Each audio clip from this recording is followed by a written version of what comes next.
Kami berada di Universitas Patimura dan mengulas tentang Undang-Undang Pendidikan Tinggi, Undang-Undang Nomor 12 Tahun 2012 terkait dengan sebetulnya masalah internal, beberapa suara tentang kondisi di Patimura, tapi kebanyakan sepakat dengan otonomi. Tetapi pertanyaannya mungkin dari yang terakhir tadi, apakah undang-undang ini nanti bisa menyelesaikan masalah-masalah yang muncul, misalnya keluhan-keluhan semacam itu tadi.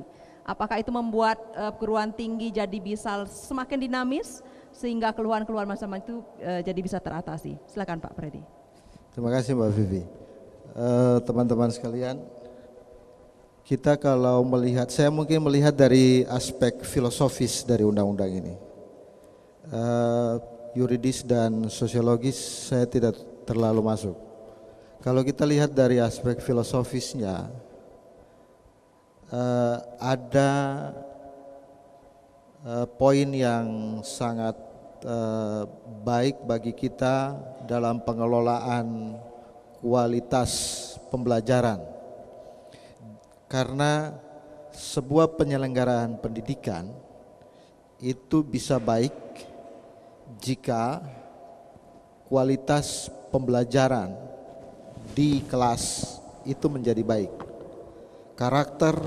Pembentukan karakter mahasiswa yang pada gilirannya akan memberikan dampak bagi pembentukan karakter bangsa itu akan terlihat ketika keberhasilan dalam proses pembelajaran itu bisa berjalan dengan baik. Ada filosofis penting dari undang-undang ini adalah mahasiswa itu tidak lagi dijadikan sebagai objek pembelajaran, tetapi mahasiswa merupakan subjek dari pembelajaran dan pendidikan. Itu artinya apa? Peluang diberikan lebih besar kepada mahasiswa untuk mengembangkan kreativitas, inovasi, kekritisan, dan karakternya melalui proses pembelajaran di kelas. Nah, ini secara eksplisit dituang dalam undang-undang ini. Tuntutannya adalah bahwa kualitas sarana dan prasarana pembelajaran, kualitas pendidik atau dosen itu selalu akan ditingkatkan supaya capaian terhadap lulusan yang berkualitas atau mahasiswa yang berkualitas dengan proses pembelajaran yang tepat, dengan strategi dan metodologi pembelajaran yang baik, itu akan memberikan dampak terhadap kualitas lulusan. Menyangkut sarana dan prasarana eksternal pendukung yang lain, misalnya akses transportasi, akses fasilitas-fasilitas peningkatan bakat dan minat, itu semua akan tercapai jika memang undang-undang diterapkan dan kemudian kita mencapai pada Satker BLU tadi, Badan Layanan Umum, di mana pengelolaan keuangan itu secara fleksibel bisa diatur sehingga pendapatan yang kita peroleh itu bisa dikelola secara cepat. Misalnya tadi soal mobil mahasiswa, saudara-saudara sekalian, itu mobil rusak. Sekarang kita mohon, kita minta untuk mengelola bagaimana mempercepat, misalnya untuk memperbaiki mobil itu. Mekanisme keuangannya tidak segampang yang kita pikirkan. Panjang ya Pak ya? Iya, panjang. Karena bentuk satker itu ya, tadi ya. Sehingga kalau dengan mekanisme Satker BLU kita mungkin bisa mengelola. Anda menuntut hari ini, besok uang keluar, silakan masuk di bengkel, keluar mobil sudah baik. Nah, ini persoalannya, sehingga bagi kami ada nilai-nilai positif yang mestinya kita kaji lebih dalam dan ini disosialisasikan. Saya rasa jadi menarik ya, ini contoh nyata bagaimana kalau otonomi keuangan itu tidak ada, sehingga upaya untuk melakukan perbaikan misalnya dalam hal yang kecil seperti mobil kampus itu jadi lebih panjang urusannya karena sangat birokratis. Pak Hadi, tadi ada pertanyaan dari Ibrahim yang mempersoalkan soal sama rata, lalu juga soal konsep yang baru yaitu yang mampu bayar lebih mahal, yang tidak mampu ya kalau perlu tidak bayar. Nah, mungkin Bapak bisa menjelaskan apa yang mendasari kemudian pilihan pada prinsip yang lebih berkeadilan itu tadi. Apakah selama ini prinsip sama rata, karena yang saya dengar prinsip sama rata ini menyebabkan justru mereka yang menerima subsidi di negara berasal dari mereka yang mampu, betul demikian Pak? Ya, betul. Jadi kalau kemudian bayar kuliah itu disamaratakan, itu menjadi tidak adil bagi mahasiswa yang mampu, ya begitu.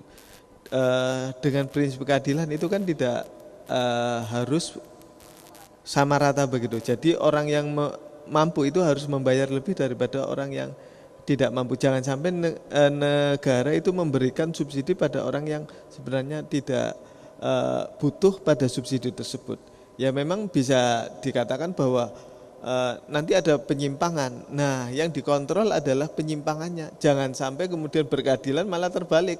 Orang yang mampu malah 0 rupiah, orang yang tidak mampu malah yang klasifikasi kelima. Itu adalah nanti di dalam proses pelaksanaannya.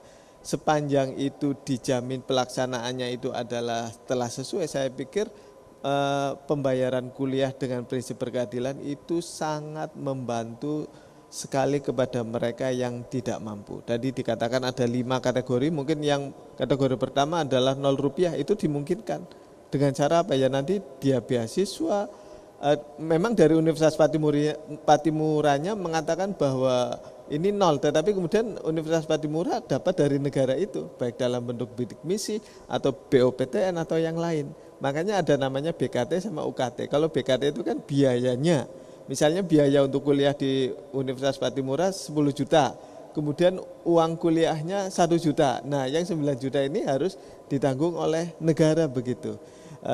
Saya menghargai pendapat bahwa yang sama rata sama rasa dalam pembayaran kuliah itu sebagai wacana ya silahkan saja, tetapi faktanya selama ini yang tadi betul Mbak sampaikan bahwa masuk kuliah kemudian satu tarif untuk yang miskin dan yang kaya itu sangat membebani mereka yang miskin. Mungkin 500.000 bagi yang penghasilannya 1 juta sangat berat sekali dibanding dengan 500.000 yang penghasilannya 20 juta Mbak. Masa misalnya anak menteri mau disamakan dengan anak nelayan, begitu Pak ya? Oke, karena rekaman untuk diskusi ini akan segera berakhir, tapi masih ada kesempatan bagi yang ada di sini kalau ingin melanjutkan diskusi. Tapi yang terakhir sebagai penutup saya ingin respon dari teman saya Irsad. Setelah melihat uraian-uraian tadi, bagaimana harapan Anda terhadap undang-undang ini?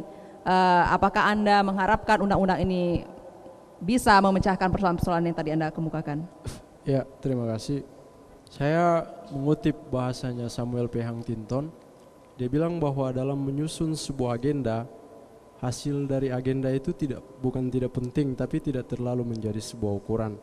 Tapi bagaimana step by step atau manajemen dari satu ke yang lain itu harus dikawal secara baik dan benar. Praksisnya dalam undang-undang ini adalah yang selama ini terjadi, apapun yang disusun oleh pemerintah pusat, entah itu kebijakan, undang-undang dan lain-lain, ini tidak dikawal secara baik dan benar. Ini bicara tentang persoalan tata kelola yang kemudian berakibat juga terhadap kebijakan-kebijakan yang dilaksanakan oleh universitas tertentu.